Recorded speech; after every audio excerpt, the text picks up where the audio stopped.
Good evening, everybody. It's 2 Minutes with Todd, and today we're going to talk about mortgage fraud. What is it? Who does it? Why do they do it? And who gets hurt? We'll also take a look at the 7 new recommendations by the Department of Justice and see if they translate into good ethical culture change management.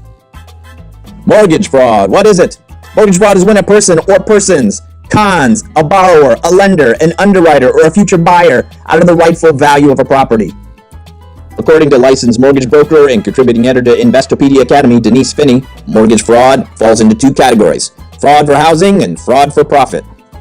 Fraud for housing could be perpetrated by those seeking housing but with no means to actually obtain the housing legally, or landlords who are trying to get as many properties as they can so that they can collect all those rents, or real estate flippers who are trying to buy low and sell high.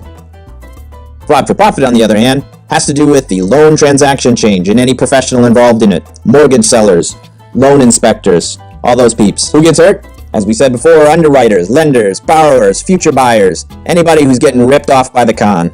So if I pretend to have a job or assets I don't, or inflate the value of a house, or undervalue it so my conspirator can buy it cheap and then sell it high and split the profits with me, I'm committing mortgage fraud.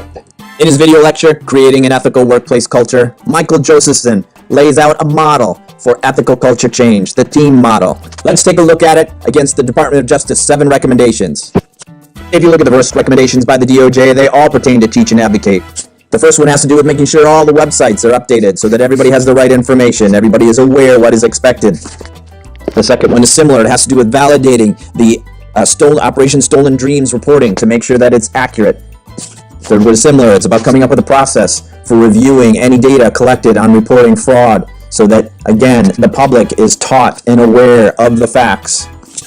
The third part of Josephson's change model is enforcement, and the next 2 DOJ recommendations have to do with just that, enforcement. One is about undercover investigation, and the other one is about letting the U.S. attorneys or having the U.S. attorneys be on high alert about thresholds and data concerning fraud so that they are aware when fraud is being committed and what to prosecute.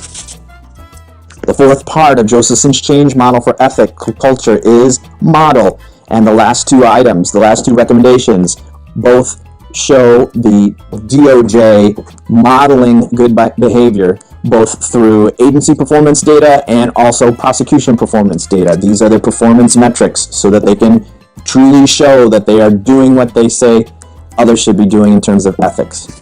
As you can see, folks, mortgage fraud is bad. Real people get hurt. But the Department of Justice's 7 recommendations do follow Michael Josephson's TEAM model for changing ethical culture. This has been 2 Minutes with Todd. Thank you.